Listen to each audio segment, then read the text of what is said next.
demanded our teachers had the instructional resources they needed to be effective in the classroom.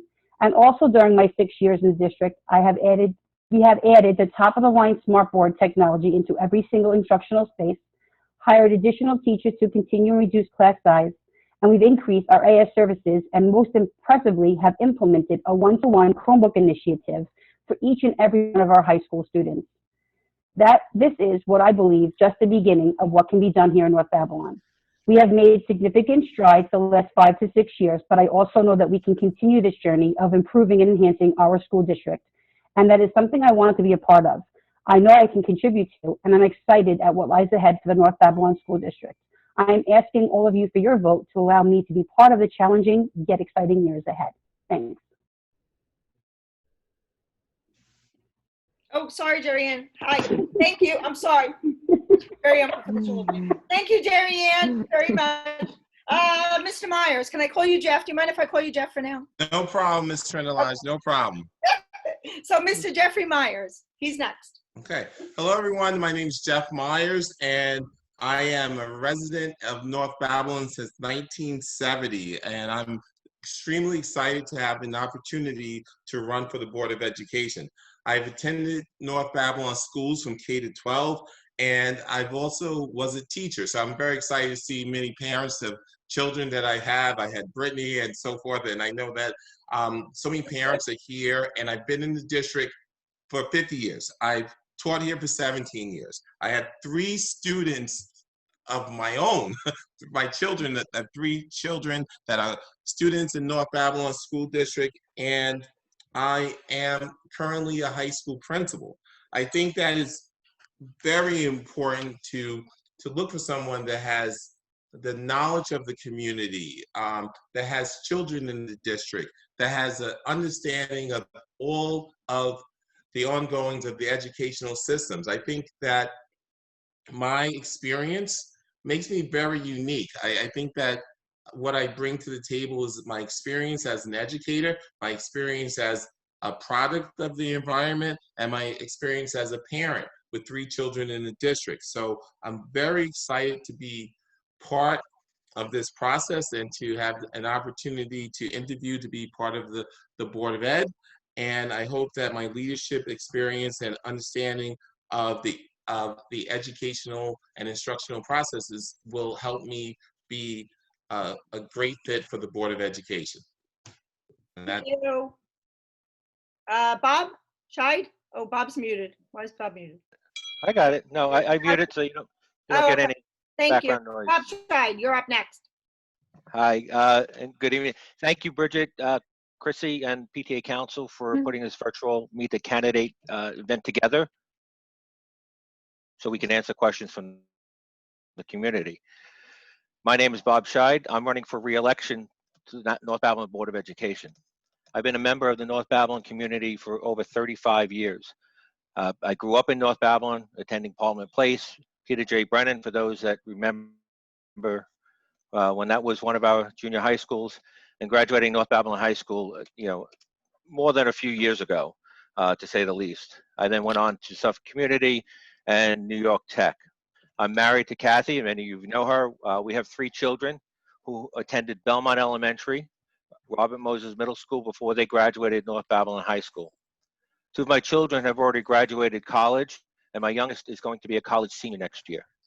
I've been a banking and operations professional for over 35 years, and that includes finance, operations, streamlining operations, technology, implementing changes, managing multiple shift operations. So it's a very varied background. Why am I running? And this can be such a open-ended question, right? Because I remember going to Board of Ed meetings, 10 years ago, just to sit down there and see what was going on. What were they doing with my money? I wanted to see how it was being spent. I wanted to know what we were getting, what kind of education were our children going to be getting for this. I've been involved in the community for, it seems, forever. But from the North Babylon Youth League and Patriot Soccer when my kids were younger, to PTA, Scepter, and PASA, which is very near and dear to my heart, supporting fundraising events, working the concession stand for the high school PTA, supporting the marching band. So it's really been an honor to be part of all that. Worked with so many great people. I've been a major supporter of SEPTA, along with my wife and many others, supporting it from moving from a committee to now an actual PTA. Last year, they were able to get that recognition from Suffolk County PTA, and they do very wonderful support for our special education families. PTA, I'm involved in the PTA at the high school a lot. I try and go to some of the other PTA meetings, whether it's at the middle school or some of the elementary schools, to try and make sure that as a board member that they're hearing from a board member as to what's going on and what we're doing. That's very important to me, that communication and that touch.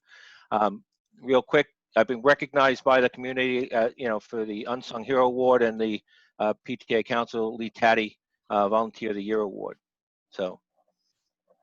Thank you. And John. Good evening, everyone. I too want to thank the PTA Council for putting this meeting together. I really value what you're doing here and how we're having the opportunity to speak to the community.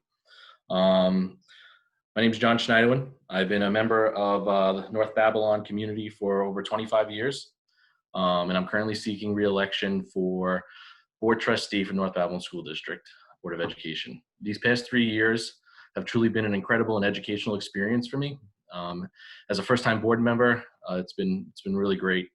I have researched and became educated in enhancements to school safety and curriculum, as well as being better versed in educational law and state mandated funding.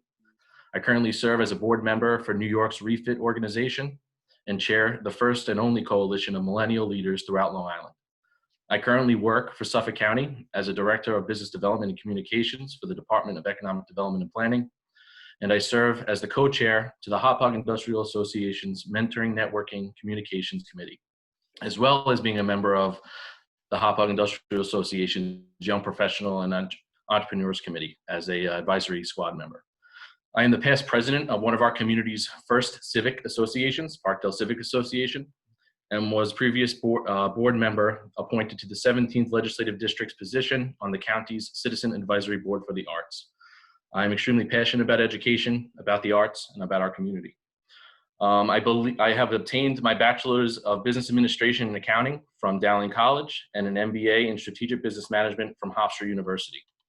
I'm a father of 3 amazing children, 2 of which are currently enrolled in North Babylon schools, and one will be entering kindergarten in a couple of years.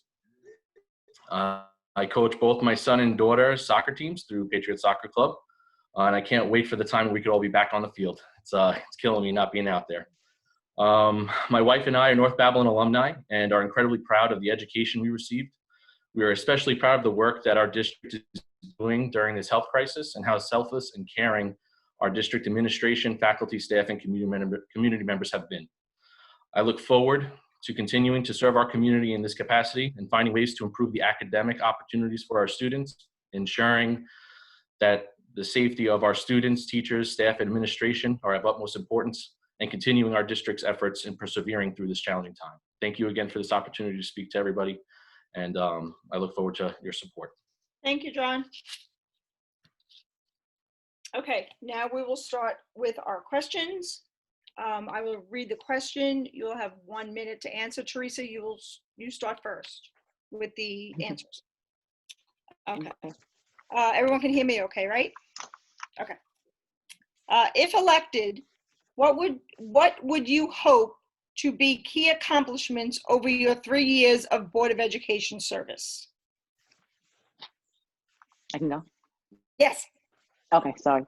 Well, number one of the major things I have some issues with is Common Core. I would like to work with the teachers unions and the board in, lobbying to try and help our students deal better with this Common Core and I don't feel it helps our students. I don't feel it's making our children any smarter or any well equipped for the next stages of their life. And it's a major problem of mine. And also safety, school safety is probably my second biggest concern with the district. is the safety of our children, if they're safe in our schools, and what we can do to ensure that they are safe in our schools. Okay. And those are it. Okay. Thank you. Jerry Ann? Hi, how are you? A couple of things I'd like to see accomplished throughout the next 3 years if I'm on the board. I would like to work very closely with the staff, the teachers, administration, on continuing our path toward reaching our goals and reaching our mission, our vision of the district. I would like to, we just the other night at our public board meeting, purchased 1,750 Chromebooks from BOCES with conjunction with BOCES to put a one-to-one device in all of our students' hands, kindergarten through 5th grade, which is amazing because not knowing the start of next school year, it's possible that every student's going to need a Chromebook and technology in their hand. With that being said, I would like to see professional development and teachers being trained on how to become comfortable using these devices, as well as parents and students being comfortable using these devices to move forward in the electronic wave of educating our students. I would like to see an increase of programs throughout the board, maybe some more in the middle school and high school, and you know, a lot of other things as well, but those are my 3 main focuses. Thank you. Jeff? Hi, I agree that safety is always a priority. When you think about the pandemic, it's going to bring new challenges that will stretch our ability to provide a safe learning environment for students, staff, and the faculty.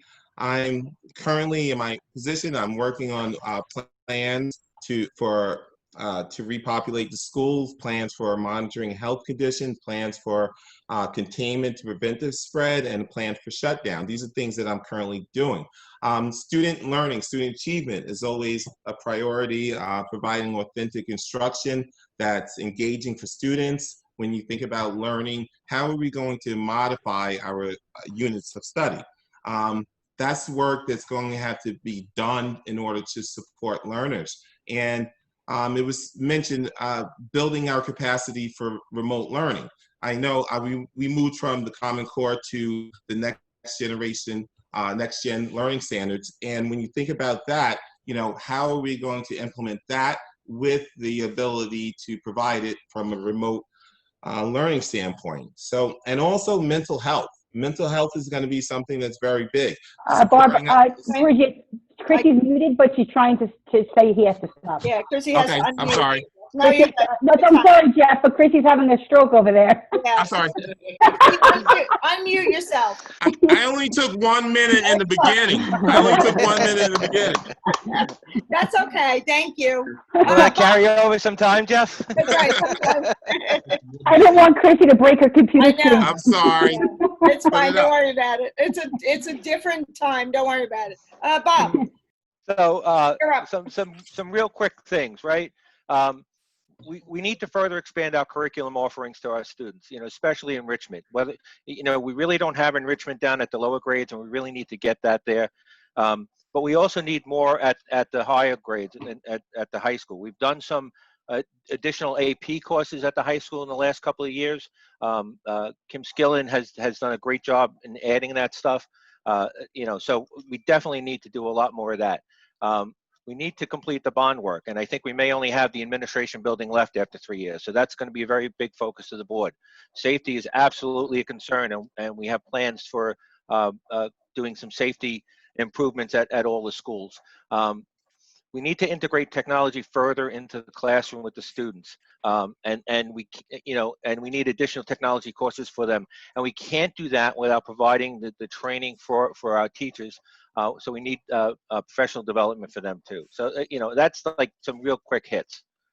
So I saw the 10. I saw it. Thank you. Thank you.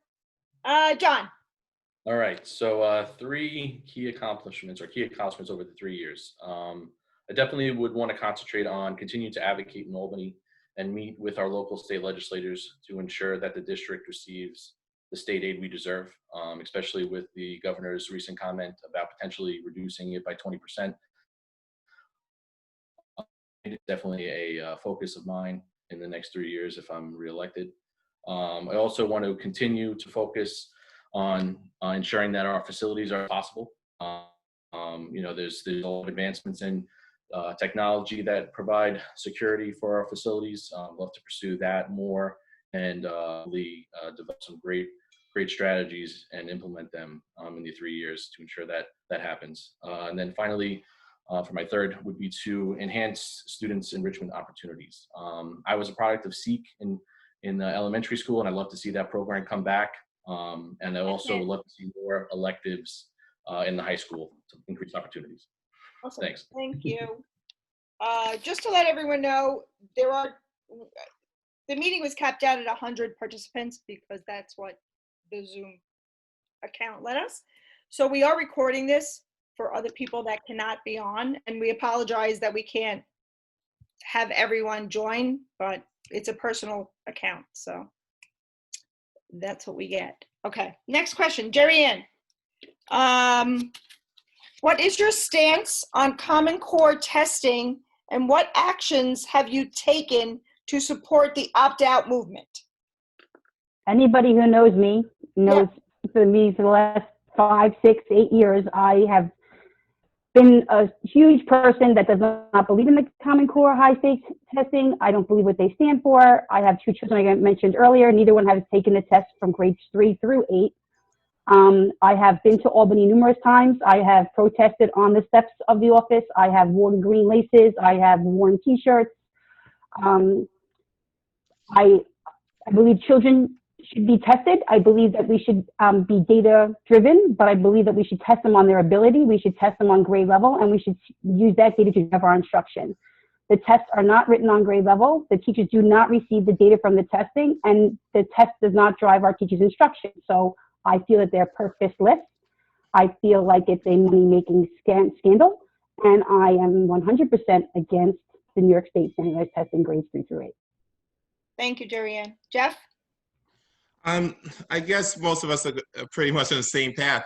The testing that exists isn't as reflective as a classroom teacher. As a classroom teacher for 17 years, I've done assessments and I've had baseline tests, and I've understood exactly where my kids are at. And I think that I have a better understanding than a state test that could be produced and flawed in many times, even when you look at the secondary exams. So as far as I'm concerned, I've worked in districts, I've worked as a teacher, and I've never been a person that has been in favor of over testing. And I think that it could have some use, but I don't think that it's been used wisely. So that's pretty much, am I up for time right now?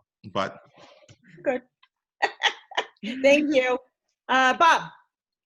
So the way the state rolled out the testing and the way Jerry Ann described it was absolutely correct. It was high stakes testing. It was produced by consultants and outside companies. It wasn't produced by teachers. It wasn't, so that was not what was needed.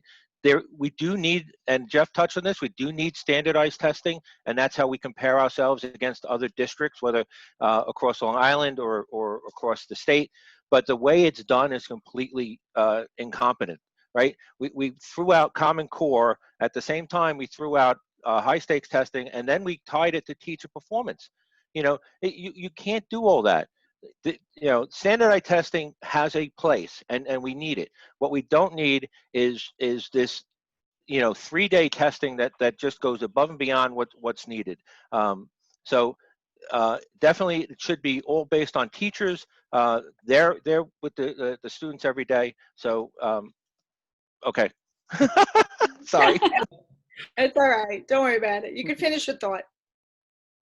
John? Yeah, so I definitely agree with what Bob, Jeff, and Jerry have been saying. This is, you can see both sides, but in the end, this assessment is flawed, and it was rolled out in a completely, I think, irresponsible way. So, I think there is a benefit for standardized testing. Data is important, but to Bob's point, the teachers know best in this scenario, and they know how to accurately get an assessment of their students without having these flawed assessments forced upon them. So, but that would be my answer. Thank you. Teresa? Obviously, like I stated before, I have an issue with Common Core.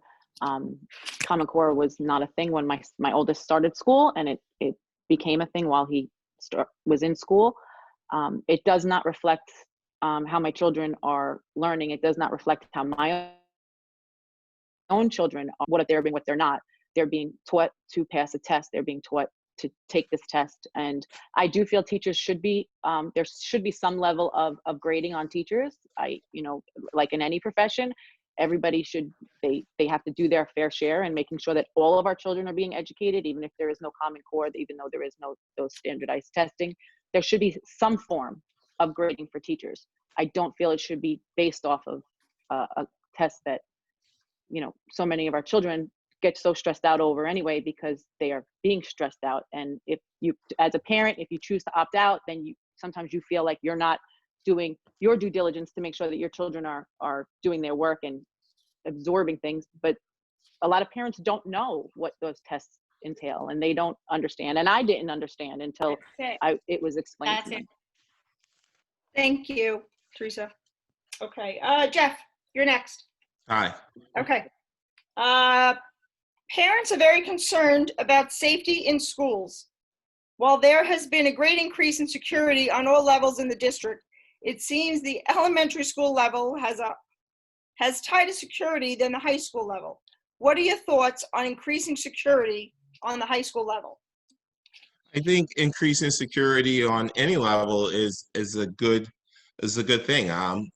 After this pandemic, it's reported that it's going to be we'll be faced with more attempts, more actions, more negative effects on students. So I would gladly look for that. I've put in a man trap in my building that I'm currently working. I've worked on systems like that where I'm actually building a glass wall to cover the windows that overlook a beautiful bay in my current job. So I am completely in favor of increasing security. I think it's a priority. I think it's something that I have a great deal of experience with because I've actually worked on projects and I've led this. So I think it's very important. It should be at all levels. So that's my 10 seconds. Thank you. Bob? So I don't think you're going to get an argument that safety and security needs to be improved at especially at the high school. We have too many doors.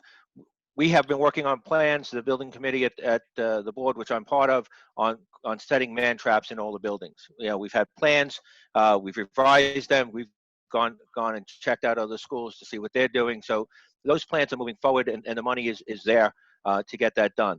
The other thing we need to do is a badging system at the high school.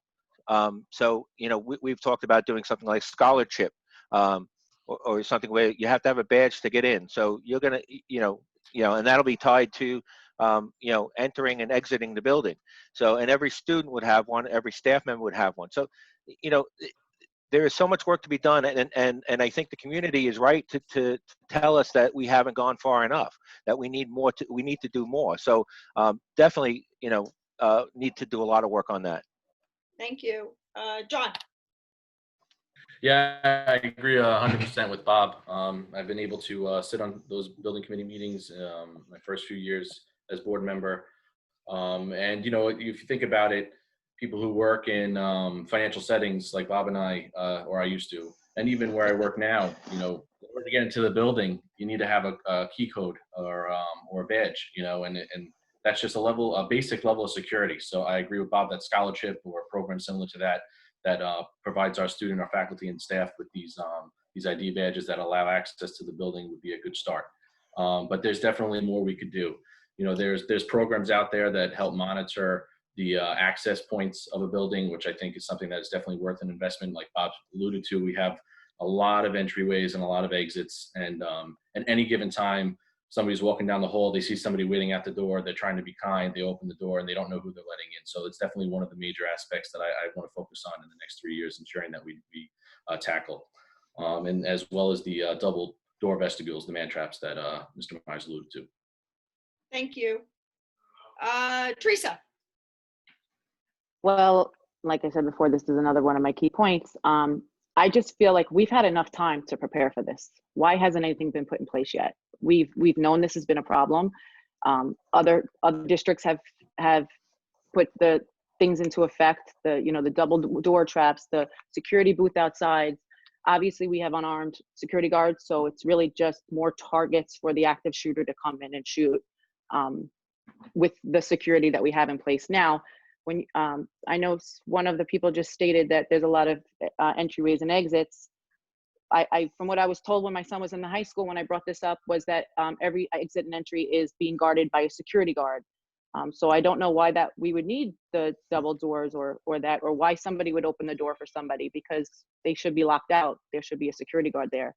But I think we've had enough time. We've had enough school shootings for North Babylon to step up and say, we have to do something, and we have to do something drastic. Thank you. Jerry Ann. Hi. We have been putting a plan in place, and as a board, we have decided on many different additions to all of our buildings, not just our high school. Using our smart school bond money, we're going to increase the number of security vestibules in all of our buildings. We're going to add additional security cameras in all of our buildings. The smart school bond money is going to change the glass in the cafeteria at the high school into all bulletproof glass, so that cafeteria won't be as vulnerable if someone was to walk through the building through the front door, near the W. All of the doors getting into the classrooms will be bulletproof glass and also electronically able to be locked from inside. So if it's on like a lockout and we have to close the door automatically, they will not be able to open it from the outside. It locks automatically from the inside. And also, I know certain board members are very passionate about hopefully getting a what do you call that? Like a guard booth out front, and like it's manned with a security guard, and like we scan licenses and stuff as people entering our property. So we are making progress. Thank you, Jerry Ann. Okay. Bob, you're up. What is your philosophy on special education? What do you think is the greatest challenge North Babylon School District has regarding special education? Wow. So part of special education is mandated, and so you have your classifications, but it's so much more than that. It's not just those classifications. So resource room is one that helped my son very much, but we need to do a lot more support for the teachers in special ed, for the paras in special ed. We need to do a lot more training. We do provide training, but every time you do some training, there are other things that you find out that you really should be doing. I would love to bring more kids back from BOCES into North Babylon for a couple of reasons. Part of it is you get some small monetary savings, but we should try and educate our children here as much as we can. So that's another special education philosophy I have, but we need to do more to support the parents and help them know what they need to support their kids and get the services they need for the kid, whether internal or external to the district. Thank you, Bob. John. Yeah, I definitely agree with what Bob said. As a parent, I have a child that has an IEP, and I agree. The communication to parents could always be improved. I think a lot of that has to do with, it's very paper intensive, the process right now, and a lot of it could be streamlined, and there could be more communication done if it's brought to more of a digital platform, and that's definitely an aspect of the special education department I would love to continue to hopefully focus on in the next 3 years, is the make it more of a digital process, something more accessible from the outside, and a little bit more easily communicated via different means, as well as the support for our teachers. There's a ton of professional development that's out there that I feel like we could definitely focus on, and more areas like sensory rooms and things of that nature would be great to see in our elementary schools as well. So my answer there. Thank you. Teresa. Hi. Okay, well, obviously I think that the professionals that are dealing with this group of students should be properly trained. They should be given the most training. because they are dealing with a very specific type of child. And I feel parents, as a parent, it's a fight. It's always a struggle. It's constantly a struggle to get the services that your child needs and deserves, to get them to have the best beneficial education for them. And I know there are a lot of mandates from the state that aren't funded anymore. But as a parent and a taxpayer, you don't want to hear that. You want to know that your child is getting every service that they are eligible for and that they deserve, so that they can get the most out of their education and their experience here. Communication, things like that, I feel that comes down from the administration, that they should be enforcing that or making that a mandate. Teachers, and that's not something that I would feel as a board member, that would be my issue, because I can't enforce anybody to communicate anything. But I do feel that the training is a number one thing. You can't put somebody, throw somebody into the lion's den without telling them how to get out or how to deal with the lion. You have to teach them everything that they need to know about that specific individual, I should say. Thank you. Jerry Ann. Okay, can you repeat the question, please? Yes. What is your philosophy on special education, and what do you think is the greatest challenge North Babylon School District has regarding special education? I believe that all children should be provided the opportunity as much as possible to be educated in their home district. And what I mean with that is that I'm trying to say that we should try to bring as many children back into North Babylon that should be educated here in North Babylon, where they're growing up and being raised. I know as we continue to work through this process, the Board of Education, I believe, has brought back numerous students this year, especially with autism, back into our district through our STRIVE program. I do believe that teachers need to continually be trained, and I know they are being trained, but in conjunction with the teachers being trained, I think the paras also need to be trained, meaning paraprofessionals who help our special needs students and our special education teachers. I think if the paras are trained correctly, we could officially help meet their individual needs as well. I'm very impressed with North Babylon's ICT program. We are one of very few districts that have co-teaching in our ICT classes, kindergarten through 12th grade. That meaning that we have a special education full-time teacher and a gen ed teacher full-time helping out these children. So my belief and my philosophy is that all students, as much as possible, should be in their home district, and we should be able to give them the support and the parents the communicative devices to be involved in the child's education. Thank you. Jeff, your picture. Someone took my video off. It's okay. So I don't know right. who did. Well, you can't see me, so. It's all right, but we can hear you. All right. So my philosophy on special education, I think that it's very important for us to give the special education students the best chance possible to be successful in the least restrictive environment. I have a great deal of experience in that, where I look at students' programs personally, and I'm well-versed in 611, 811, ICT, fully integrated, and even the consultant models for special education students.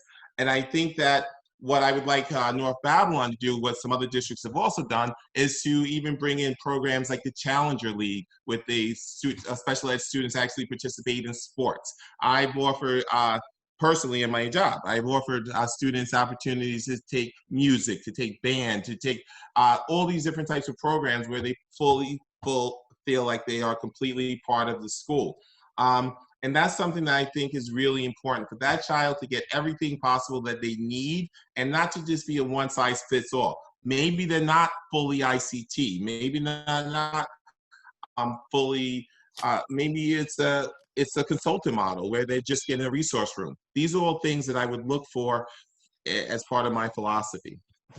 And if I have 10 seconds left, I can tell you that I have a experience with a guard booth. I have experience with bulletproof glass. I have experience with all these different programs that we're talking about. I've already done it. I've already had the conversations. I've already went through the process. So that's one of the reasons why I would like to run for the board, because I think that I have something to offer, because I'm kind of have gone through it already. Okay. Thank you, Jeff. Thank you. Sorry. Okay, John, you ready? Sure. It's a long one. Oh, great. Okay. I'll read it again if I have to. Okay. This pandemic has highlighted disparities within the student body, from access to technology, special services, even internet. What ideas do you have to provide an equitable access to learning? So it's definitely it's a community approach. So there are a lot of great organizations out there. I believe like T-Mobile, AT&T. Some of these organizations stepped up to offer free internet to students if they don't have the capability at home. So it would be collaboration would be the biggest thing. We're all going through this pandemic together. And if one thing I learned, North Babylon is a strong community. It's a resilient community, and it loves working together. So I would say leaning on those resources, leaning on each other, trying to figure out where those discrepancies are, really dialing down on those discrepancies, and creating a plan of action to attack those discrepancies. Whether it's again partnering with larger organizations to provide a service, looking to our regional food pantries like Island Harvest and Long Island Cares to provide additional food resources for our community members. I think it's all about effective collaboration and synergies between our community members and other organizations within the region. Thank you. Teresa? So sorry. I was deleting, I was muting everything so Oh, that you you're guys fine. You're good. Go ahead.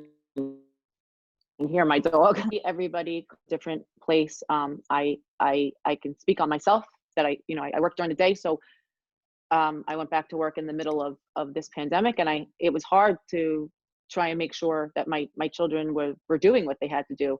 So one thing I've heard is a lot of people, which I'm excited about, is now that they're going to be issuing Chromebooks to every student, which is great, because I have heard from other parents that they're working off of a computer, so when one child can't get it, the other child can't do their work. And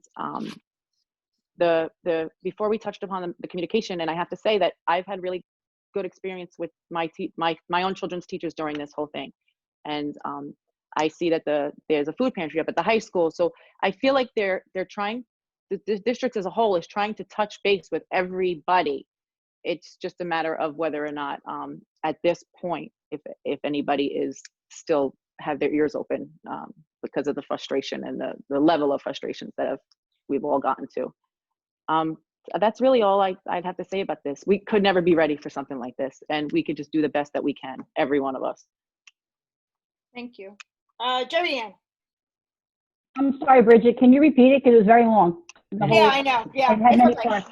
Okay, it has a lot of parts. It says the pandemic has highlighted disparities within the student body, from access to technology, special services, even internet. What ideas do you have to provide an equitable access to learning? Okay, I'm going to try to do this as quickly as I can because it's a lot there. I know, As far sorry. as technology, I'm very proud to say that every child K through 12 will have a one-to-one device in their hands as of September, which is amazing. I think we have to work with local organizations, local companies, hopefully maybe possibly civic associations, to try to get all kids to have internet access. I know there's different companies, phone companies that John had mentioned that are offering free internet availability. I also think that we have to work with the county, and we've been working very nicely with Island Harvest to complete our food distribution throughout the summer, and again in September if we chance do not open. I also would like to utilize the social workers a little bit more in our district, and maybe they could reach out to families and children and make sure everyone's doing okay, and work with their social, emotional learning and well-being, and just check in and make sure that we're all getting through this okay. And as far as special services, I'm not sure if you were pertaining or alluding to children with IEPs who require special services, but I would like to see, hopefully going forward, since everyone will have a device, we can possibly give them their services virtually, if at least at best, however you want to say it, so that they can at least get something rather than nothing. Thank you. I'm trying to listen, Chrissy. I saw it. No, you're good. Everyone's good. Jeff? All right. As far as equity during the pandemic, I think everyone has already said that this is something that we didn't prepare for, and the district did an amazing job in the short time that they had. I think as far as equity goes to learning, we definitely have to think about who is the child, what is the situation, and what is the class. I mean, we can throw a Chromebook at every single child, but it's not going to work for every child. Jerry Ann brought up the fact of special education students. Special education students with Chromebooks are going to have different challenges than an AP scholar with a Chromebook. You have E&L students, you have elementary students. I mean, these are all things that we have to think about when we are trying to prepare for the upcoming year. How do we prepare and provide an equitable situation? And when we think about the definition of equity, it's not giving everyone equal amount, it's giving people what they need. And that's one of the things that I would really try to think about. What does an elementary child need? So if we're looking at preparing for the future and we're thinking about possibly a hybrid schedule, you know, a hybrid schedule might work with a secondary student, but it might not work with a first grade student that is struggling to read. That's probably the direction I would take. What are we teaching? Who's the learner? And so forth. My 10 seconds. It's Okay. 10 seconds. Okay. Bob. So that's a lot to back into a question, right? I know it is. Sorry. One of the things we have Bob, your audio's off. Bob's gone. done, yeah, for students who you should be able to hear me, no? A little bit. Go ahead. Try it again. All right. So let's try this. I'll yell. So as Jeff said, it's not the same, but it's lifting everybody up to the same level, right? So it's not that everybody has a 2-foot ladder, but everybody can see over a 2-foot fence. The students who haven't responded, so that's one of the things out to them. We put a reading program that is not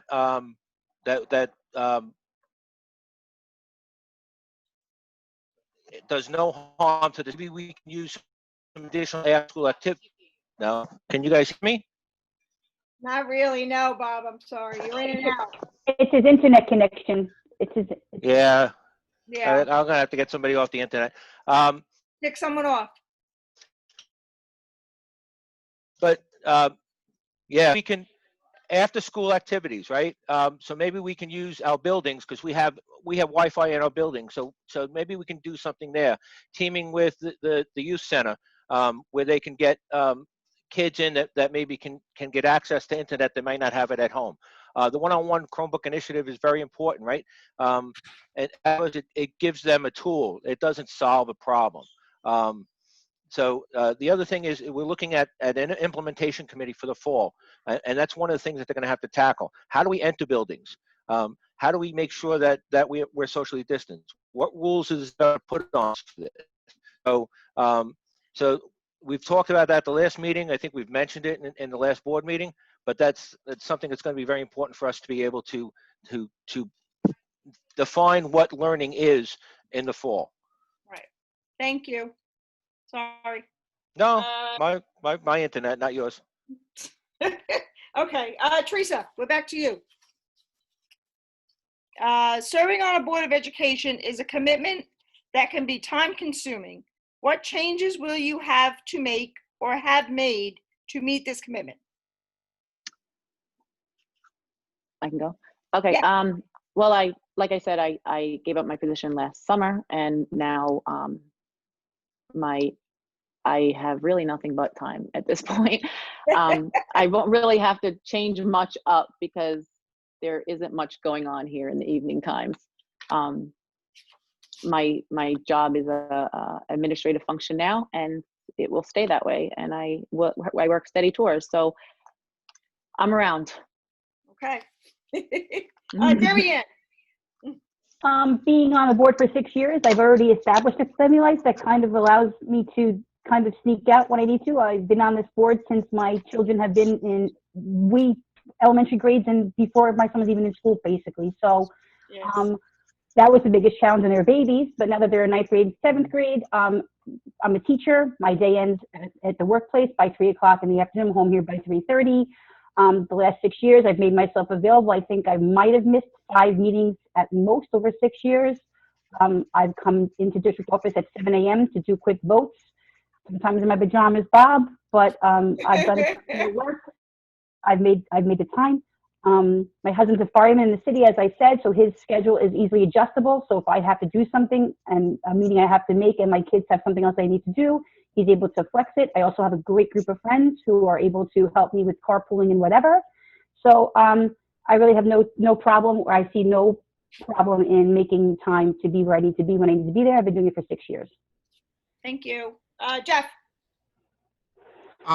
As far as making time, like Jerry Ann just said, I've had the pleasure of seeing board members my whole time when I was teaching and in North Babylon, and as a parent, seeing people at meetings. It's part of your responsibility. I've had multiple jobs and multiple times. Right now in my life, I'm a tenured principal, so that's some time off of my belt. I'm basically doing a proposal for my doctorate. So this is a good time for me. I have a lot of things off my belt. I want to be around my children and see them partake, and I'm going to make myself available. So it's something that I guess anyone that takes this role, like it was mentioned, you might have to come in your pajamas, you might have to come there, but it's part of the gig. And I've worked closely with Board of Ed.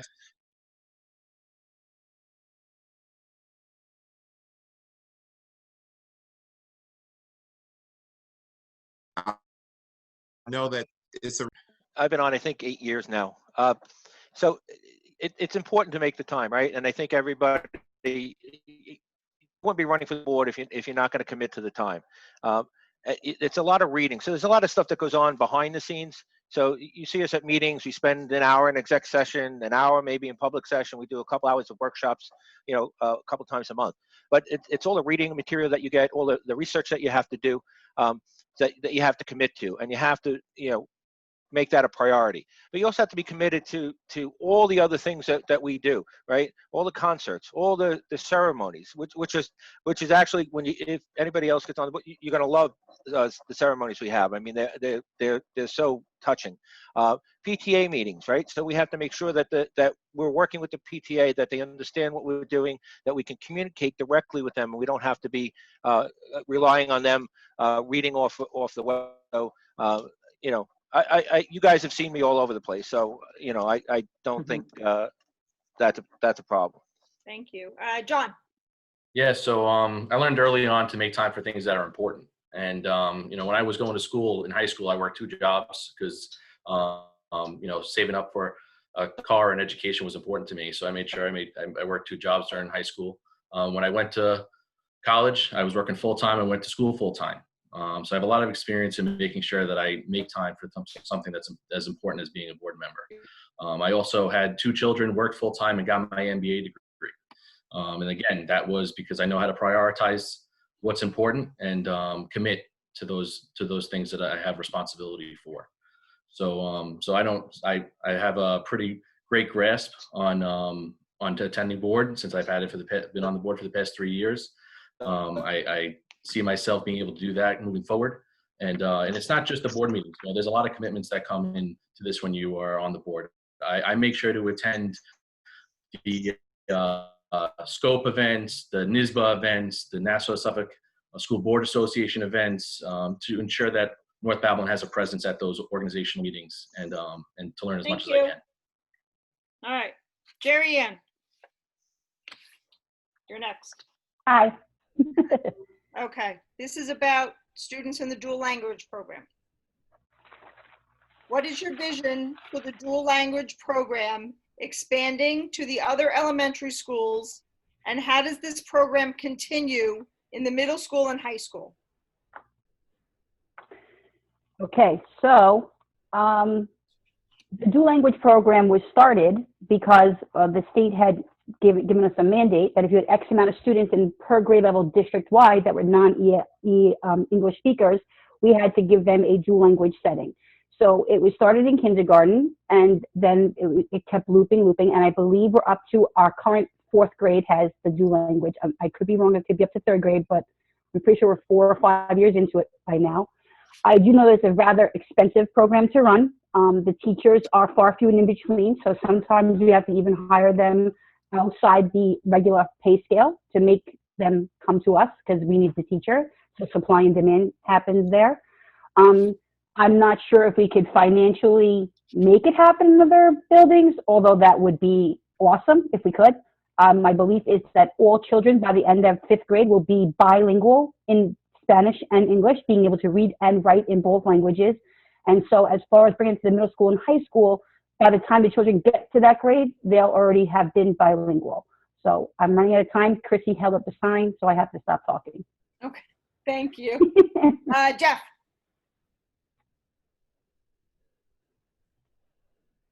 You have to unmute. Unmute. There you go. Someone keeps muting me. All right, so I said a great answer just now. You missed it. I do have experience working in COPEG. I am bilingual. I speak Spanish fluently. And something that I really do think I was impressed that the board, the current board members brought that to the district is something that I would love to see be expanded. I don't know what the cost is. I do know that certain districts that have had it have had to let it go, but I definitely have worked with students and have seen the benefits. I'm currently in an international baccalaureate school, and I've had students who are my seniors that have gone through a dual language program their entire career, and you see how part of graduating where I work, you have to have multiple languages in order to graduate, in order to get an IB diploma. So I would love to see it expand. I think it has great benefits. It's helped me in my career when I've worked in a school where I had to speak Spanish for the majority of the time. And I think that is something that the kids benefit from. But I don't know the financial obligations implications that it could bring to a district. Okay, thank you. Bob? Yeah, so the dual language program is a great program, and you're going to hear accolades about it from everybody, right? The biggest problem, you have the cost problem, but the biggest problem is finding certified teachers, duly certified teachers, in order to be able to do this, right? So and that's where we've had a challenge, actually, because you're competing against a lot of other districts for a very small population. The other thing that we need to make sure we're planning on is not only the dual language, is these kids are going to be getting into middle school. What level of language are we going to have for them in the middle school and then moving up to the high school? And I'd really like to be able to expand our language program in the middle school and high school. So we offer additional language. Jeff talked about IB. I would love to have IB, and I think we're years away from doing that. So, but I think the biggest problem we have is getting qualified teachers in order to expand the program further. Thank you. John? Yeah, having this program, I think, is amazing. We live in a very global society. If anything that this pandemic's taught us it's that we rely heavily upon globalization. And if we want to prepare our students for entering the world, having the ability to speak another language is a key component of being successful in that world. It's a great program. I would love to see it expand. Fellow board members bring up the great aspects about the financial concerns there, as well as the talent that we need in order to carry this program to another elementary school. But I absolutely believe it's important. And I know I've heard great feedback from my constituents and from the community members, and I think it would definitely be very in demand if we were to expand the program. But hopefully we could do so with the right talent behind it. And I really, I've been fortunate enough to kind of have to work around the globe these past few weeks, and really see the value that a program like this can bring just in cultural awareness and the differences that cultures have. So I think it's a very big asset to our school district, and we'd love to see it expand. Thank you. Teresa?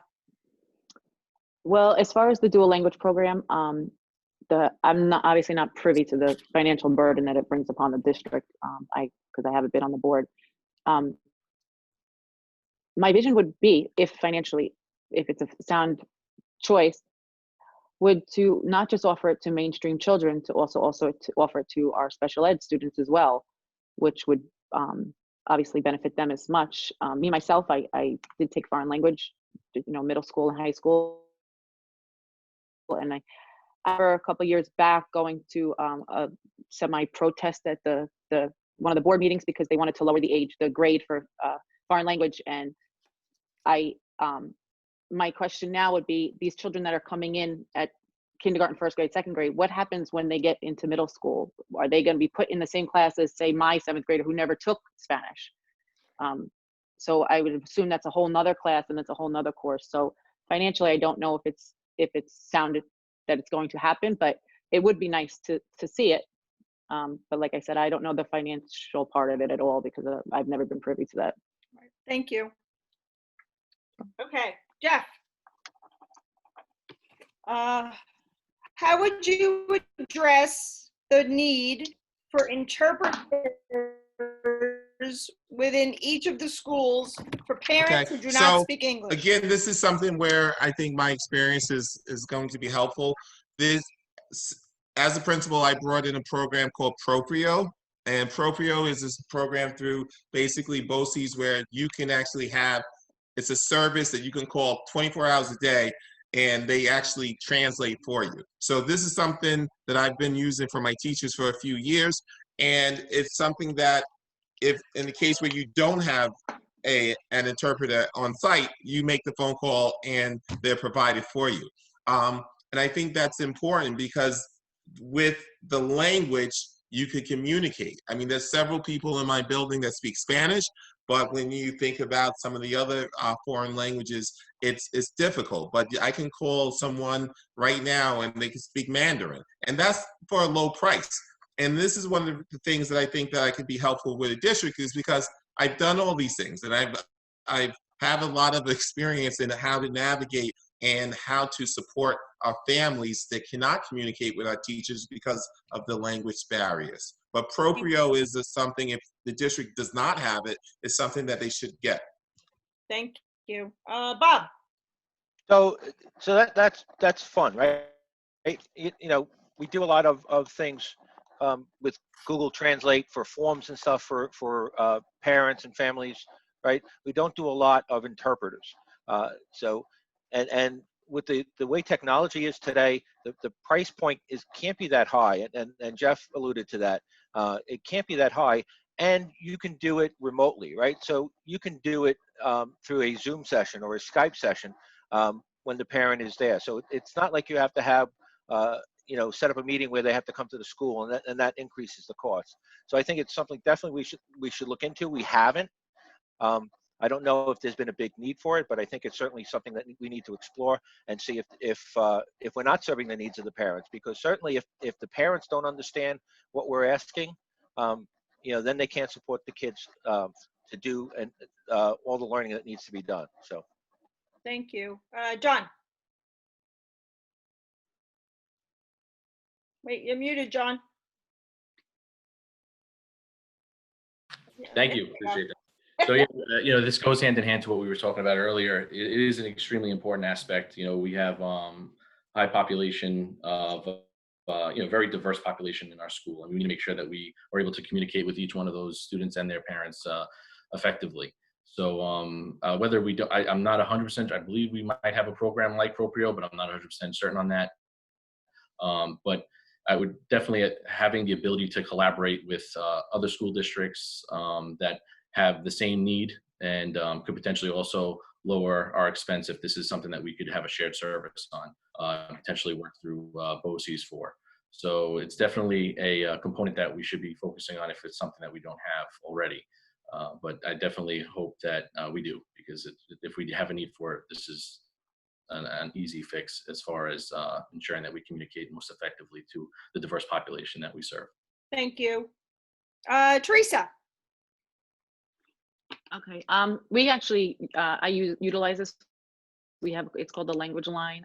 I don't know the brand. I don't know if it's Procreo, but we utilize it at work, and it's come in very handy, and it's a very easy. It's a two-way phone. It's very easy to use.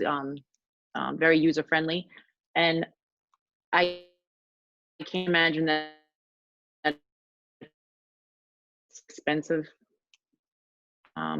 to get on because there are so many services out there.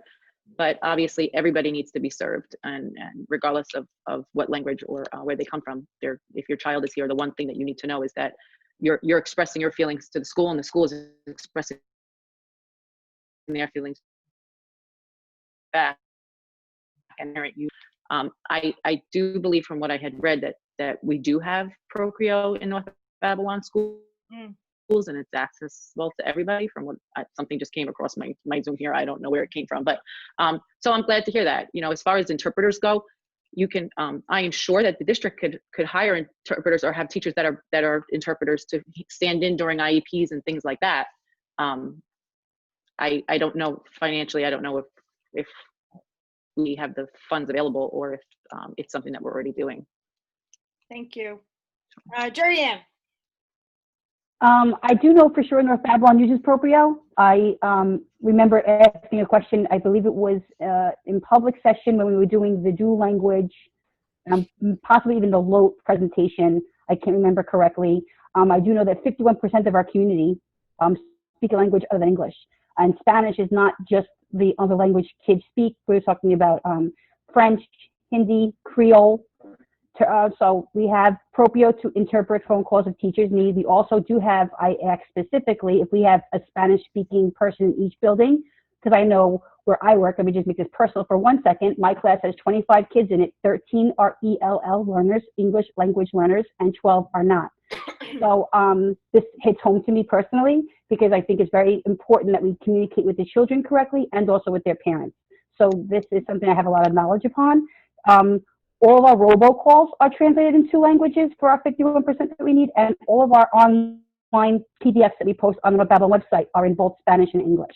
So I think the district can make some improvement, but I think they're doing a fine job of reaching the needs of both the ELL learners and their families and the non-ELL learners and their families.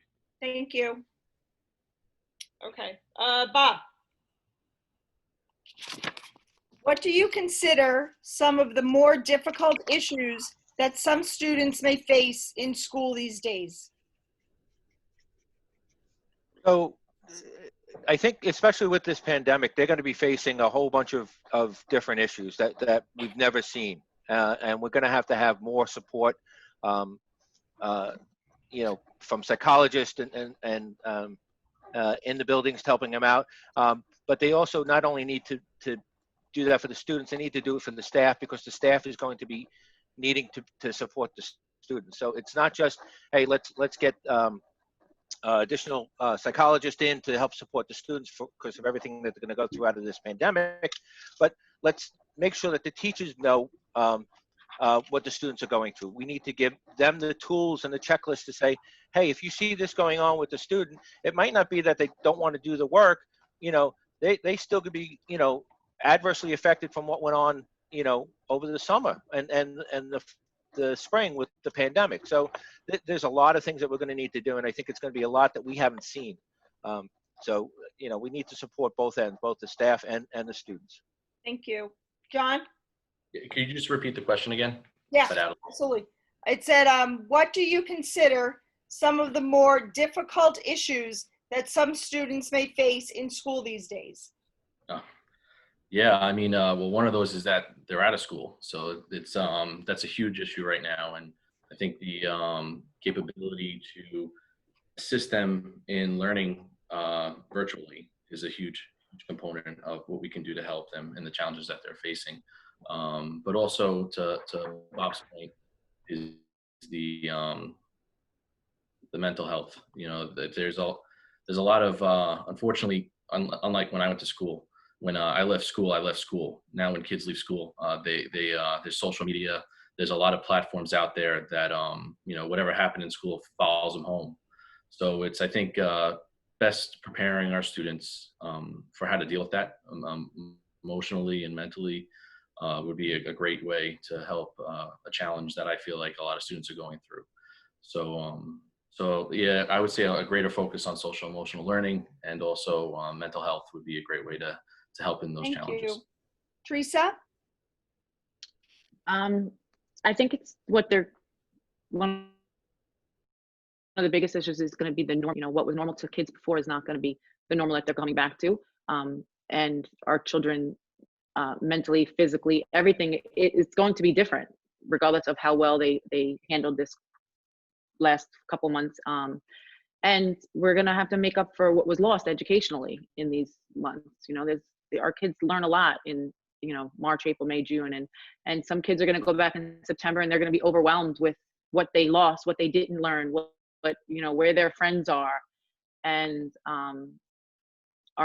their mental health will be affected by this. It's by far probably one of the stressful times in their life at this point, and the financial burdens on families that it's had. There are a lot of families in North Babylon alone that are out of work. You know, people are going to be relocating. People are going to be losing their homes. It's going to happen, whether, you know, no matter how we weather the storm. And I think that everybody needs to be ready for the effect this is all going to have on these kids before they come back. Thank you. Jerry Ann. Bridget, I'm sorry. Can you repeat the question? Yeah, Okay, sure. Yeah, no, absolutely. It says, what do you consider some of the more difficult issues that some students may face in school these days? Yeah, I don't think it's some students. I think it's most students, right? Yeah. A couple issues would be the academic issues, and I'm jotting down notes here because I'm all over the place. But academic issues such as remote learning and how to continue doing so if necessary, and how to, if we don't go remote in September, we're obviously going to need a lot of remedial programs academically to help these children get back up to where they need to be come September. Again, costing money. We need a lot of social emotional support. I just know that many students, more than a handful, have lost one, if not both of their parents to this awful virus. So we have many different kids coming back with many different circumstances that we need to be able to service. I know the Board of Ed has agreed to put $100,000 into the budget for next year to increase our social emotional services, whether it be programs, literature, staff, all of that. And we do have in North Babylon use a ruler approach, which also helps students with their social emotional well-being. Many of our teachers have been trained, and I would like to spend more money enhancing that training, that program as well, that belief. Thank you. Jeff. I think I'm going to probably just repeat everyone's answers. I mean, the social emotional piece is huge. I mean, we don't know what some of these students are dealing with, from the uncertainty, from the parents that have lost their jobs, from the fear. I mean, it's going to be difficult. I think the learning gaps are going to be huge. I mean, that's going to be something that we really, really have to prepare for as well, where there's the summer slide that's always affected students, but now you're talking about 6 months of not having the same type of instruction as you would have had with the teacher in the classroom. So that's going to be important. The stress with the families. I mean, there's going to be a lot. So this pandemic is really changing the landscape of education. I mean, I meet with kids. I met with students the last 30 years, and it's going to really bring it to a different level. But I think I thank the board and I thank the superintendent for looking at the social emotional piece and being willing to add that to the budget, because that's going to be something that's really going to take a tough part with our education. Thank you. Okay. John. Yes. Next question. All right. Again, sorry, it's a long one. Every time. All right. Every time it's up to you, it's a long one. Okay. The governor has created a new task force to reimagine New York schools. On this task force, there is not one special education professional. As a Board of Education member, would you write a request? Would you write to the governor to request a special education position on this task force to represent the special needs student? I could repeat it. I'm sorry. No, I completely. I mean, this is, Okay. like I said before, I have a child with a IEP, and it's definitely touches home. I personally would absolutely write a letter to the governor to, I'm really happy you brought that up, because that's definitely something I'm going to be putting some effort into doing, because it's definitely something that there should be somebody representing special education on that task force. So I would have a conversation with my fellow board members, and if we decided to do so in a consensus, I would think that would be a fine step for us to make, and definitely an appropriate one at that. So So yeah, I definitely agree with there needing to be a professional in special education on that task force. Thank you. Teresa? Didn't mute myself. Absolutely. I mean, it's no secret how I feel about special education, and I don't have a problem writing to the governor of New York State and expressing my concerns with how things are going. And again, it's just another way that the special education clientele is being underserved, and it comes from a state level straight down, and it's not fair. It's not fair because not you know, they're going to be, they're the next generation, and there are so many special education students in North Babylon, and there are so many special education students in schools right now in that age from the age of 5 until 18 that they are the next generation. And I don't have an issue with writing a letter to the governor or knocking on his door and asking him why. I mean, we need to start speaking up as a whole. I asked yesterday if the board has gone up and lobbied for against Common Core, and I was told by the union during my meeting that no, they have not. You know, it's something that I, as a board, not as a teacher, but as a board, it's something that these things I feel these things are very important to me, and obviously it's important to everybody, especially educators. Thank you. So I don't see why Okay. that'd be. Thank you. Jerry Ann? I wasn't aware that there was no special education representative on the task force, so I appreciate this question coming in my light, in my knowledge. I know my union where I work, and I know the North Babylon Teachers Union have no problem starting petitions, blasting out emails, writing letters by hand. Back in the day, we wrote many letters as a community when we were trying to increase the tax cap or get rid of the tax cap. I would love to not only myself personally write a letter, as a Board of Education, compose a letter, but as a community, every parent, everybody, whether they have a special needs student or not, every student should be represented with this task force, and we all should just write a letter. It could be an email, it could be a phone call, 100%. And I would love to get in touch with the teacher union, get in touch with all the different constituents of North Babylon, different associations, the Parkdale, the Belmont, the Civic, and everybody write a letter. 100% there should be a representative of special education on the task force, without a doubt. Thank you. Jeff?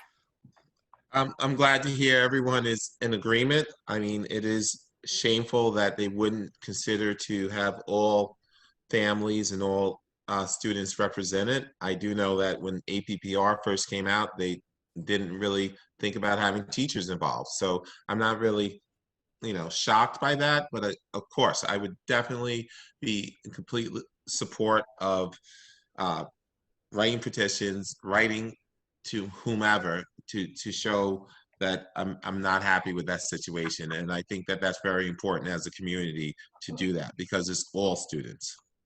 That's it. Thank you. Bob?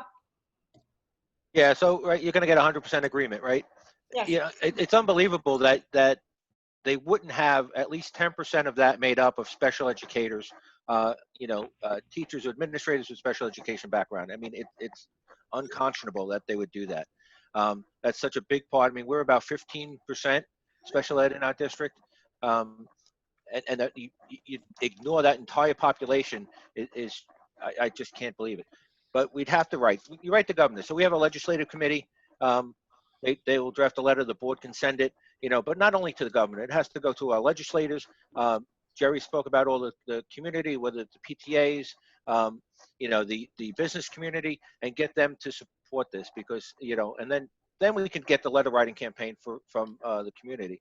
But this is definitely, if this is true, and I think we'll find out pretty quick, it's definitely something that we need to fight because it's such a big constituent. And if they start going just, you want to go virtual all the time, that's just not going to work, especially for our special ed population. Thank you. Oh, you got that one. Okay. Wait, let me go this way. Okay, Teresa. Yes, ma'am. Okay.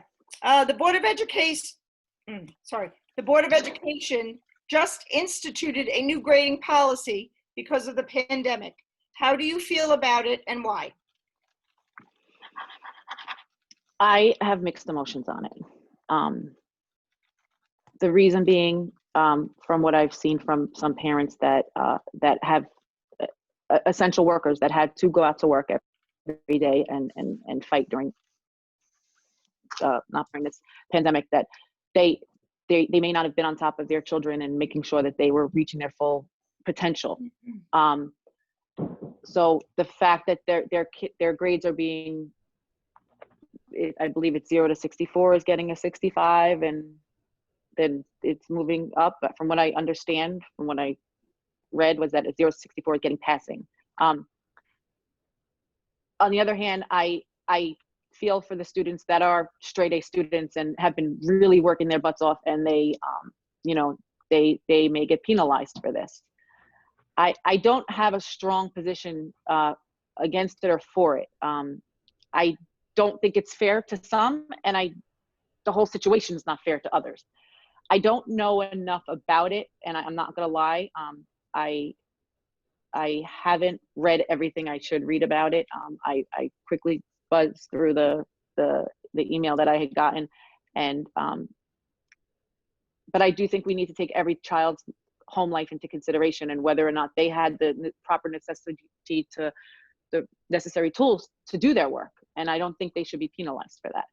But I also don't feel that children that were really, really working hard should be penalized either. And I don't know that there's an easy fix for that. Right. Thank you. Jerry Ann. Bridget, can you repeat that, please? I'm sorry. Yeah, sure.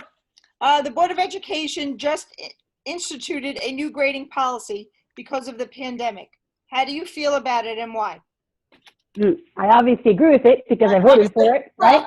Obviously. So I just want to say that there's no child being penalized at all. The children who are working really hard and working their butts off and achieve between 87 and higher, they're going to get 100. And the children who are doing mediocre work and just trying to get by because it's all they could do right now, they're going to get in the mid-80s. And the children who cannot sign on because they don't have a device or they don't have internet or because they're working right now full-time because their parents cannot or have passed, taking care of elderly that are sick, they're not doing work. But you know what? They're going to get a 65. I feel very strongly and passionate, as you can tell right now. No child should feel right now. No one's being penalized. Those who are working hard are being rewarded. Those who are not working are still going to pass. At the end of the day, it's 0.5% of their overall GPA. I don't really feel that other children, I don't care about, I care about my own too, personally. If they're going to pass, they're going to pass. And if they're not going to pass, then do well, then they're at least going to pass. No child is penalized. It's a do no harm policy. I know, Chrissy, I'm trying. Everyone else overstayed for a second. No child is penalized. And that's what the Board of Ed agreed to the other night, not to penalize a single child. A 65 is passing. Is it great? No, but it's not failing. And then the 87s and higher will get 100. Every child will get what they deserve and what they've earned. Thank you, Jerry Ann. Jeff. Hey, so I'm pretty familiar with this. I was probably the first district to come out with it in Nassau County. And as far as what North Babylon came up with and the Board of Ed and Superintendent agreed upon, it is a fair policy. I am very familiar with 56 other districts and exactly what they're doing. This is why I think I could be helpful in this. I've spoken to principals on a weekly basis. It's a fair policy, exactly what Jerry Ann said.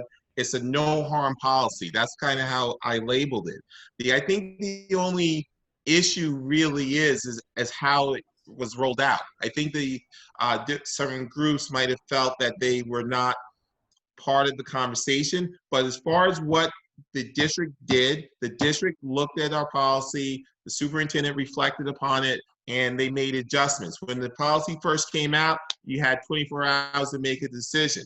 3-4 weeks later, you come up with a decision that, to quote Jerry Ann, is only 0.5% of the GPA. It's not impacting that student. It's a fair policy. it's thoughtful, and it's pretty consistent with what most districts are doing. And I know what most districts are doing. So I thank the board for being reflective and superintendent for being reflective in that matter. So that's my point of it. It could have been rolled out where everyone felt as if they had an equal voice and an equal say in this rolling out. And maybe that would have been a little bit of a, would have impacted the information that was shared on Facebook. Thank you. Bob. All right, so of course, totally support this policy. A couple of things about it is, and Jerry said, no student is penalized. The students that are performing higher are going to end up getting higher grades. It's only going to affect by a very small amount, the final grade. We also are counting the best of the first 3 quarters twice. So we're counting it a second time, so that the work that they did in school is counted more than the work they did out of school. The fourth quarter's counted 10% in the final grade. The other thing, so we received a recommendation on this, and the report card committee came out with 4 bands, and they came to us and said, well, this is a band we want to go to 100. This is a band we want to get 85. This is the band we want to get 70. And then, if you're below that, if you're 0 to 64, we want you to get a 60, or 0 to 60, we want you to get a 60. We did not like that. We didn't want to penalize the students. We don't know what they're going through. The same way I don't know what each of you are going through on a daily basis to get your kids to do work. We don't know what the students are going through. So absolutely, we made the best decision that we can for the students, which is what our job is. Thank you. John. Yeah, so I couldn't agree more with what Bob, Jerry Ann, and Jeff said. I mean, this is a situation that we've never experienced before. We have students that unfortunately are going through some of the hardest times of their lives right now, and we don't know. We don't know, because those students, unfortunately, or those parents might not even be able to communicate what those experiences are because of how challenging this time is.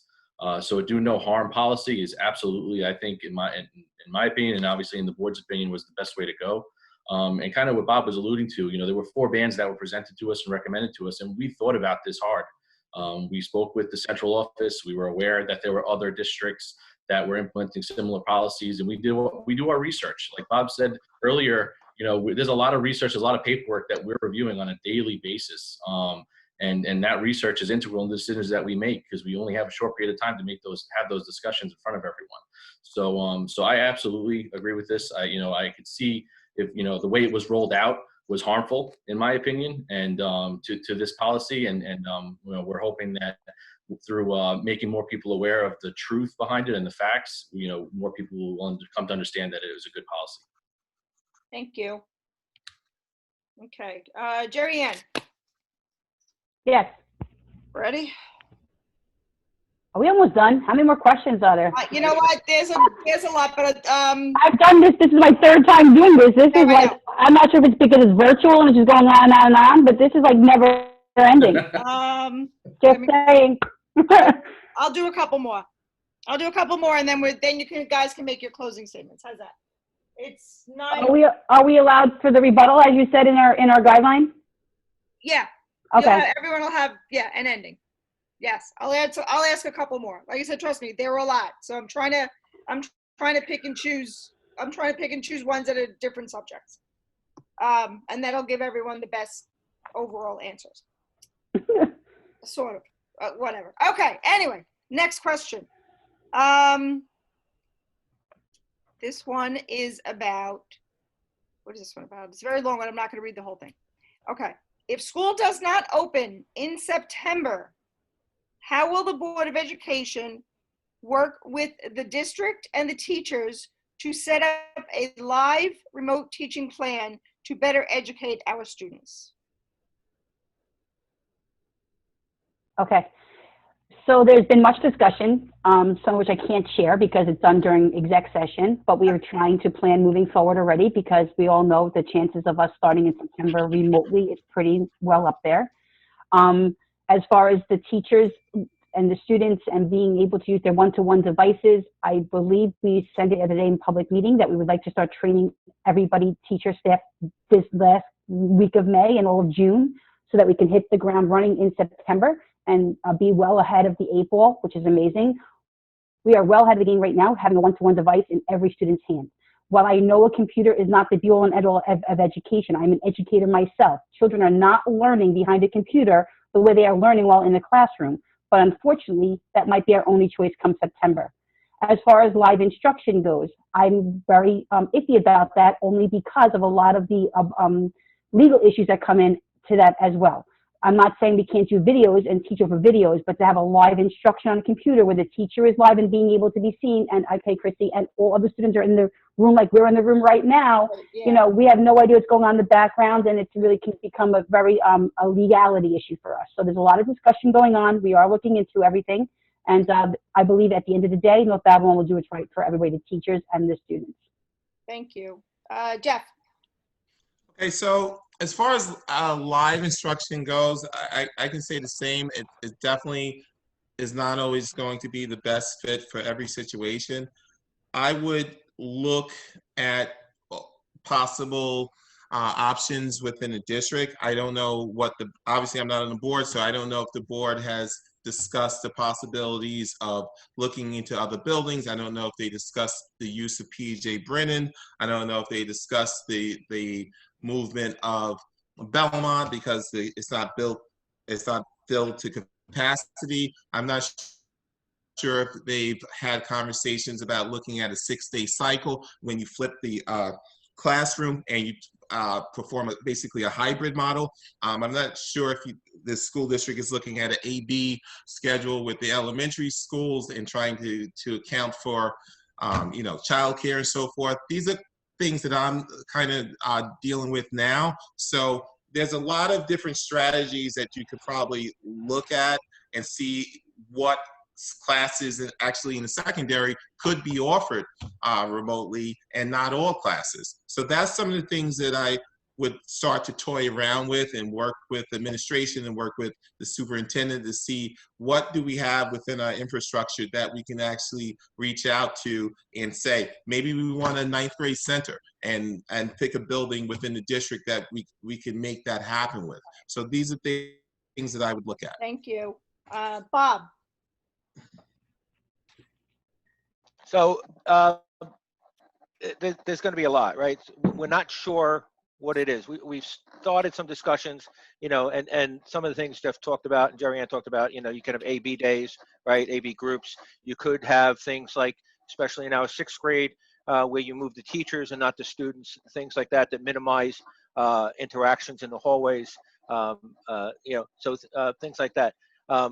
We've rolled out in the last week additional items for learning, which is some asynchronous and synchronous learning or teaching with the students. So that I think is something moving a little more toward live. I think we need to do additional student-teacher live interaction, and live interaction doesn't necessarily mean one-on-one video, but where the student can be interacting with the teacher, asking questions and getting answers, and the teacher can see their work. And there's a lot of tools that we have that can do. We have a ton of professional development for technology out there that a lot of our teachers have taken already, and I think we need to continue to make sure that they take that, because we're going to have some sort of technology in our classrooms in the fall. So I think that's very important.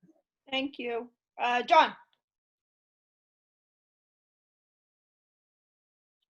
Unmute yourself, John. We lost you. Sorry about There that. you are. All right. So similar to what's been said, there are a lot of options here. There are a lot of paths that we could take. I would say something that I'd be interested in that maybe hasn't been mentioned yet is really hearing from the stakeholders here. Let's hear from the teachers. Let's hear from the students. Let's see what hesitations are out there. Let's see what things they might come up with that they feel they'll be best suited in a class, in a non-classroom environment. How they feel they learn best and how they feel they instruct best.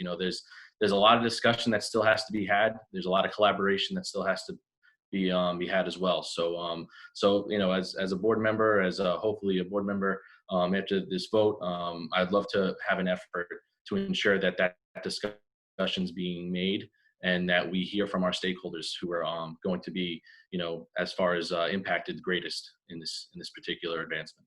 Thank you. Teresa? Well, regarding September, I pray that that is not the case, that we are back in school for everybody's sake.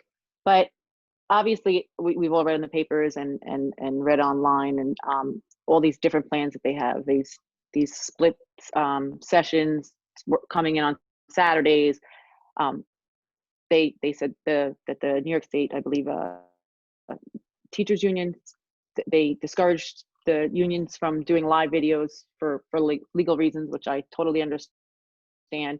I do know there has to be some form of virtual teaching if we are in this vote in September. There has to be some form of lesson plans, because these children, you're rolling out new information, and these children need to be taught it. So I'm sorry, my actually screen is somebody's home, and I don't know if I'm supposed to be seeing this. Oh. Does anyone else see that? No? Okay. I don't know who I just had, but and I think we really need to, yeah, for that reason. Yeah. I think we really need to talk to the parents and see what the parents think. You know, the people in the community, what do they feel if in fact we are faced with this in September? How do they feel about this? How will this work? You know, obviously we're never going to make everybody happy, but we do have to form, because I personally had an issue with the fact that there was no virtual lessons or no virtual teaching whatsoever, because I was instructed by the district that they actually are set up for it, but they're just not choosing to use it right now. Thank you. I'm Okay. hearing a lot. Yeah, I'm hearing a lot of feedback. Okay. Okay. Last question, and then you can do your closing. Last question. This is Jeff. You start this last question. All right. Why are you the best candidate for the Board of Education? Okay. I think I'm the best candidate, or I know I'm the best candidate because I have qualifications. I represent something that is going to be unique to the board. I mean, I have the experience in the community. I have children in the building. Everything that we're talking about, I basically do, and I've done. So if it's scholarship, I've done it. I did it 6 years ago. So I mean, from teaching, being Google certified, being bilingual, every single thing that we're having a conversation about, this is what I do for a living. And I think that me being on the board is going to help support the district get through this terrible time. I think the district's doing they're doing great. They're making great moves, but I think that I am because I have the experience, the expertise, and the passion for this district. And I think that that's it. My time's up. Okay. Thank you. Bob. So I've been an active member of this community for, God, so many years. I think a lot of people are tired of seeing me around the community sometimes. When I get involved in something, I think you need to be involved, and I've been so proud to be able to do that and work with so many people. I have 8 years of board experience, and that is so important, especially in these uncertain times. I mean, it's just we really don't know what's coming. We talked about what school is going to look like. This is not going to be any school possibly that we've ever known or can currently imagine. Which is why we need to get the stakeholders in. We need to get teachers, parents, administrators, the board, all involved in that. My children went through these schools, so my wife and I put through kids in elementary school through Belmont. We put them through the middle school at Robert Moses. We put them through the high school. We know what it takes to get kids through, and it wasn't always like they had the best experience all the time. So we know what it's like to sometimes that you need to fight for your student or your child to make things better and have the best outcome for them. So I think that speaks volumes for my experience and what I can do. Thank you. John. Nope, again, you're muted. I thought I clicked at that time too. Put over. I clicked. All right. So why I believe I'm the best candidate? My commitment, my dedication. I show up. I'm involved. I make sure that I have the support system I need to do the best job I can as a board member, and I'm really happy to have that support system. I have a great ability to be flexible, to be adaptable, and in the coming school year, adaptability is going to be key. And I feel like I have a great way in me to be adaptable and to be able to handle change effectively. So, I mean, those are some of the qualities that I have. I've truly enjoyed my time as a board member and want to continue learning as much as I can about how to improve our district, whether it's in curriculum and safety. You know, it's going to be a challenging time, and I feel like I'm ready for that task. And I am constantly learning and researching to make sure that our district and myself are prepared to handle what's to come in the future. Thank you. Teresa? I don't know that I'm the best. I've never been on the board, so I have nothing to back any of my, you know, anything about me. I'm kind of like a free agent. You know, I am a parent, I'm a taxpayer. I'm concerned with the way this district is. I'm concerned with the way it's going. So to be 100% honest, I'm not overly pleased with the district. And that's not okay, because obviously I'm going to be here. My children are third generation in this district. You know, they've been here a very long time. And I don't plan on ever going anywhere. My children, I have no personal gain. My children receive services because I did my homework and I found out what they were eligible for and what they were entitled to. And I spoke up and I, you know, went and I made sure that they're getting everything that they deserve. I have no political aspirations. I can't because of my job anyway. So I wouldn't say I'm the best, because obviously I've won, but I know that I try my hardest and I do the best, and I could be a voice for the students and the parents, as opposed to, you know, just going with the flow and agreeing to everything just because it's what the board does. I don't have an issue with, you know, being the lone wolf and having to speak up for other people. Thank you. Jerry Ann? Okay, I wrote these down because there's quite a few. I'm the best candidate in my own opinion because I have 6 years Board of Ed experience. I've been through budgets. I've been through the different academics. I've been through different contracts. I understand my role, my responsibility as a board member. I'm fiscally responsible. This is another consecutive year that we're putting a budget up under the tax cap because we know the community is currently struggling with what's going on around us. I'm a collaborative leader. I support our growth as a district. Most importantly, I am a teacher. I'm in the educational trenches every single day. I understand the difficulties that lie ahead of us. I understand the successes North Babylon is having. I understand where we need to keep moving toward. I also have children in the district, so I have an investment. I believe the vision and the mission of this district. I believe in what it stands for. I was part of writing it. So I believe after being on here for 6 years, 3 more years on, and the continuity of leadership during these trying times is so important that I personally believe I am the best candidate, and I know that I can continue to serve North Babylon in a positive way as I've been doing the last 6 years. Thank you. Okay, these are going to be closing statements. John, you will start with your closing statement.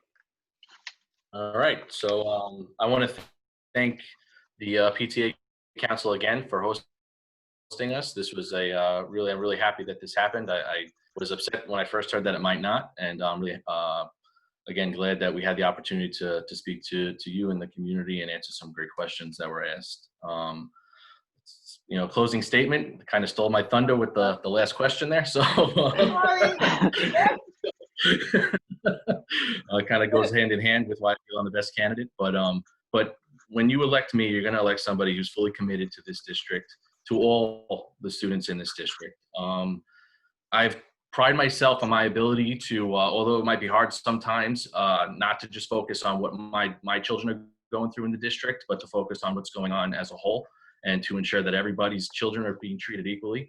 You know, I love our community. I've been a part of our community for a very, very long time, and I'd love to continue to serve in this capacity. And you know, and I fight hard, and I do make sacrifices, and I will continue to make sacrifices. I spent a weekend in Albany to advocate for our district, for the districts of Long Island, to make sure that cuts weren't being made to our state aid formulas and to our our BOCE's budgeting, line items, expense-based line items, and I felt like we advocated hard. Actually, Bob was up there with me, and we spoke with our local elected officials, and we had great success in that. They didn't actually implement some of these this legislation that could have really impacted us, especially if what they wanted to do was pretty much lump in all of the expense-driven aids into foundation aid. And had they done that, and the governor cut foundation aid by 20%, we'd be in a much worse position come next school year if that happened. So I'm really proud of what we do and what I've been able to accomplish during my 3 years being on the board, and I look forward to continuing to work as hard and be as dedicated as I can be going forward. Thank you, John. Bob. So I want to thank Bridget, Chrissy, the North Babylon Council PTAs for hosting tonight. I also want to thank my fellow candidates, those on the board, those that are running for the board, that making the decision to come out and put yourselves out there to be a community leader.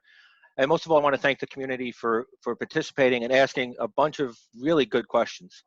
I do want to go back to one thing with special ed, and one of the things that I think puts us on the right path, besides some of the parents that are just amazing, and if you've been to a SEPTA meeting, you know that. But we've had a revolving door as far as leaders in special ed, and that does not bode well for making a program, work well and focus on the students, get student results. We've had Dennis McInerney in charge for a couple of years.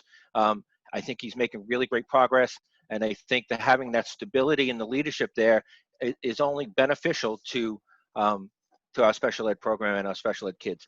One thing that I didn't mention there is that we started participating in Special Olympics, and that was Ms. Imhoff is one that really pushed that.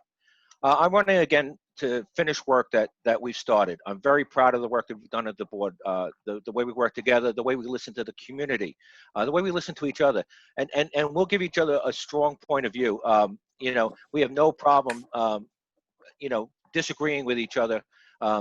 But then at the end, we have our discussion. We come together as a board and make a decision for what we think is best for North Babylon students. We're focused on student outcomes, and that's really driving of all our decisions.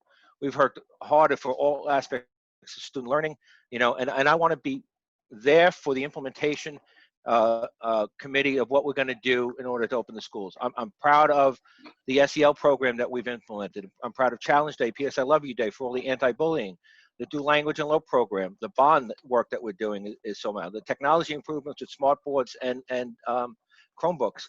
I'm proud of our administrators, our teachers, Mr. Eschbach and the administrators, our hardworking teachers, the kitchen staff that's gone above and beyond during this crisis. If you've seen that operation, it's amazing. Very proud of the paras, the custodial staff, buildings and grounds, the bus drivers, the aides, the secretary, security guards. All these people have come together during this crisis, but they're there every day and they make the impact on our students. And one last thought, just give me 10 seconds. Most of all, the most important thing to do is to get out there, talk to your friends, talk to your neighbors about our budget, and ask them to support our budget by voting yes. It's so important for our students. It's so important that we get that budget voted yes. Otherwise, it's just going to be a very difficult time for us. Thank you, Bob. Thank you very much. Thank you. Jeff. Did I skip Jerry Ann? I don't go. No, you go, and then Jerry Ann. Okay. Well, Wait, I would like we're not going alphabetical order? Oh, we're going back. Go backwards. All right, I didn't want to skip Jerry Ann. So I would like to, first of all, thank the Board of Education, the Central Administration, the PTA, and everyone that helped to put this together, and for all the work that you've done with the schools. In closing, I'm really basically feel that if it wasn't for North Babylon, I wouldn't be who I am. And by coming up the ranks in North Babylon as a teacher, as a student, as a parent, as an administrator, it gave me a lot of courage. It gave me a lot of guts. I'm a United States Marine. I know two of my former students, John and Paul, they're on the Board of Education. They know I used to talk about that in the class. I know about fighting, I know about standing up for things I believe. I really think that me on the board is going to be an addition to the board during these challenging times. And I think that I have something to bring to the table. I've worked in diverse communities. I'm a diverse student. I come from a diverse background. I've seen the community on all sides. I'm in the affluent district. I worked in a low wealth district. I've taken African American graduation rate from 75% to 100% in 1 year. I've done things that I don't think everyone has seen happen or have been a part of it. And I think that what I can do is to help continue to make this school district go to the top. And I think that my experience is going to be an asset to the district, and I'm looking forward to making that happen. So thank you for having me today. Thank you. All right, Jerry Christy, Ann. is it 2 minutes or 1 minute? 2. Okay. I just wanted to first, before I give my closing thing, I want to go back on a rebuttal real quick. One of the candidates had said with the grading policy question that we didn't, the Board of Ed, when making their policy or their grading judgment, didn't take into account working with other members or other groups. And I want to say that we did work with the Secondary Report Card Committee, and administration met together.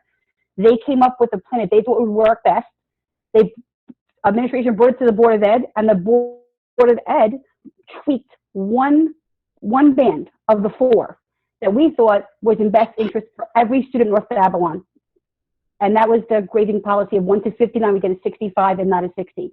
And we can only agree to disagree. Some people believe that children should fail by not doing work, and some people believe that children should get a 65.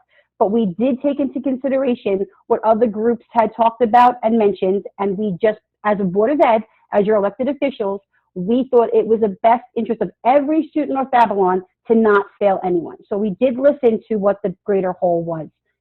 What the constituents or the report card committee wanted. We just tweaked it a little bit. With that being said, I'd like to thank the PTAs for giving us all the opportunity to speak tonight.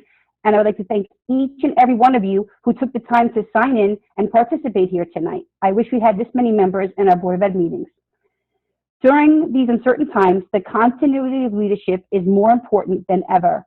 During this school closure, the Board of Education, the administration, the teachers and the staff, and all the volunteers of North Babylon have worked tirelessly to support this community. Whether it's through our meal program, our distance learning, developing a budget that's under the tax cap that I believe our community can support, or working with the administration to ensure our very deserving students receive a graduation ceremony to celebrate their successes, we have all worked as a collaborative team, and I believe that this team can soar to new heights. I represent my constituents, you, the community, and I am an excellent listener. Please, I cannot ask you enough. Every person that's 18 years or older and registered to vote will receive a self-addressed envelope with a ballot inside. Please fill out your vote for the budget in your decision you choose and select the board candidates you choose and return it to district office immediately. It must be in the clerk's hands by 5 p.m. on June 9th or your vote will not count.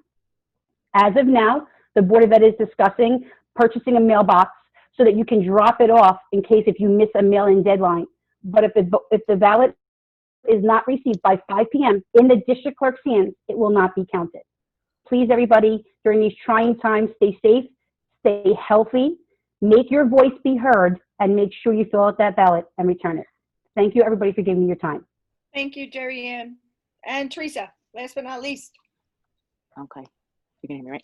Okay, well, obviously, thank you guys to the PTA. This is, I didn't think this was going to happen either, so it was a nice, a little nervous, but it was a nice thought. I don't know everything there is to know about being on the board. To know everything there is to know, I'm not going to pat myself on the back for knowing everything. What I am going to tell you and every other parent, teacher, taxpayer is that I'm willing to learn everything I possibly can, and I'm willing to be the voice for the community. I'm not an educator. I'm not in business. I'm a police officer. It's what I do. What I do is I stand up for people, and that's my job, and that's the career that I chose. I definitely 100% because somebody needs to speak up for them, and which I think the board does. But just like with Congress and politics, I believe there should be time limits on everybody. So sometimes you need a change. You need somebody new to come in and put something new into the game. And I feel that I could be that person. I've had experiences that have brought me to this, and I have all the free time now. So now is my chance, and I just want to be a voice for everybody, for every student, I should say, and every family in the community. And that's it. And good Thank luck, you. everybody. Good luck. Thank you very much. Mhm. Thank you. Thank you, everyone, for attending the Meet the Candidate tonight. I apologize if I didn't get to everyone's question. There was no guarantee that every question was going to be asked. We tried to ask a small sampling of all the questions that we got on different subjects. Remember, everyone, you will, like Jerry Ann said, you will be getting a mail-in ballot to every registered voter in your home. Read the ballot, vote to support the budget, vote for your board candidate, and get it back immediately. We appreciate everyone that attended. Everyone, please stay well. Everyone, stay healthy. Everyone, be kind to each other. And thank you, everyone, for attending. Enjoy your evening and happy Memorial Day weekend. Thank you. Thank you, Bridget. Stay Good cool. night. Bye, Thank guys. you. Thank Good night, you. everybody. Thank you. Bye. Everybody get home Stay safe. safe. Trip over the Time's end. up. One, Jerry. Time's up. Time's up.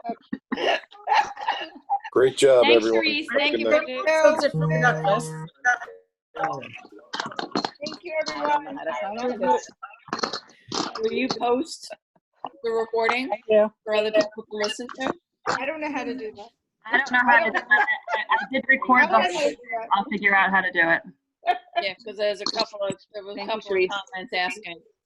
I don't know how to do that. sure. So. I don't know how to do it either. I think the host has to, so I'm thinking that might be you, The Teresa. hostess with the mostest.